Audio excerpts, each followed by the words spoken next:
আক্রমণ করছে।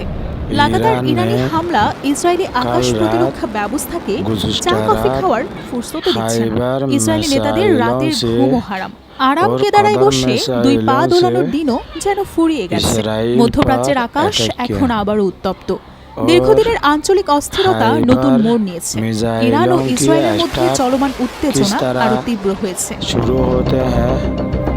ইরান থেকে ইসরায়েলে এক নতুন ও ব্যাপক হামলা শুরু হয়েছে। ইরানের সেনাবাহিনী অপারেশন ট্রু প্রমিস-3 অংশ হিসেবে এই হামলা চালিয়েছে। এতে ব্যবহার করা হয়েছে অত্যাধুনিক কমব্যাট ও আত্মঘাতী ড্রোন, যা ইসরায়েলি সামরিক অবস্থানগুলোকে লক্ষ্য করে নির্ভুলভাবে আঘাত হেনেছে বলে ইরান দাবি করেছে। ইরানের সামরিক বাহিনীর এক বিবৃতিতে বলা হয়েছে, গত ২৪ ঘণ্টায় ইসরায়েলের বিরুদ্ধে এটি ছিল তাদের প্রতিশোধমূলক সামরিক অভিযানের ৭ম ও ৮ম পর্যায়।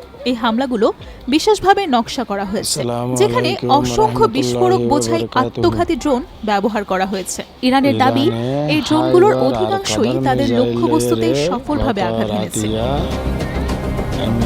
ইরানের সামরিক বাহিনী এই হামলাকে শত্রুর অব্যাহত আগ্রাসনের বিরুদ্ধে একটি কঠোর জবাব হিসেবে বর্ণনা করেছে। তাদের অভিযোগ, ইসরায়েল ধারাবাহিকভাবে ইরানের বেসামরিক লক্ষ্যবস্তু যেমন হাসপাতাল এবং অ্যাম্বুলেন্সের উপর অবৈধ হামলা চালিয়ে যাচ্ছে। এই আগ্রাসনের সূত্রপাত গত শুক্রবার থেকে।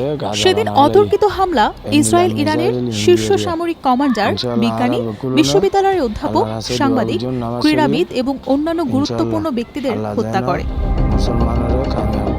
ইরানের সশস্ত্র বাহিনী এখন পর্যন্ত ইসরায়েলের বিরুদ্ধে ক্ষেপণাস্ত্র ও ড্রোন হামলার 18টি সমন্বিত পর্যায়ে সম্পন্ন করেছে। এতে ইসরায়েলের কৌশলগত লক্ষ্যবস্তুতে মারাত্মক আঘাত হানার দাবি করেছে তেহরান। এছাড়াও ইরানের সেনাবাহিনী ইসরায়েলের বিরুদ্ধে 8টি পৃথক ড্রোন অভিযান চালিয়েছে। ইরানের ইসলামিক রেভলিউশন গার্ডস কোর IRGC-র মুখপাত্র এক বিবৃতিতে জানিয়েছে, তারা পুরো অভিযানে শাহেদ 136 মডেলের আত্মঘাতী ড্রোনের সাথে কঠিন ও তরল জ্বালানির ক্ষেপণাস্ত্র ব্যবহার করেছে। তাদের দাবি, এই ড্রোন ও ক্ষেপণাস্ত্রগুলো পূর্ব নির্ধারিত লক্ষ্যবস্তুকে সফলভাবে আঘাত হেনেছে। IRGC আরও জানিয়েছে যে শাহেদ 136 ড্রোনের বেশ কয়েকটি স্কোয়াড্রন ইসরায়েলের আকাশসীমায় একটানা মিশন পরিচালনা করেছে। ফলে ইসরায়েলের সবচেয়ে উন্নত বিমান প্রতিরক্ষা ব্যবস্থাগুলো এগুলোকে আটকাতে ব্যর্থ হয়েছে। এই হামলা মধ্যপ্রাচ্যের পরিস্থিতিকে আরও অস্থিতিশীল করে তুলেছে। একটি বৃহত্তর সংঘাতের আশঙ্কাও ক্রমাগত বাড়ছে। একদিকে ইসরায়েলের নিরাপত্তা নিয়ে উদ্বেগ, অন্যদিকে ইরানের প্রতিশোধমূলক পদক্ষেপ। এই দুইয়ের মাঝখানে দাঁড়িয়ে বিশ্ব এখন মধ্যপ্রাচ্যের ভবিষ্যতের দিকেই তাকিয়ে আছে।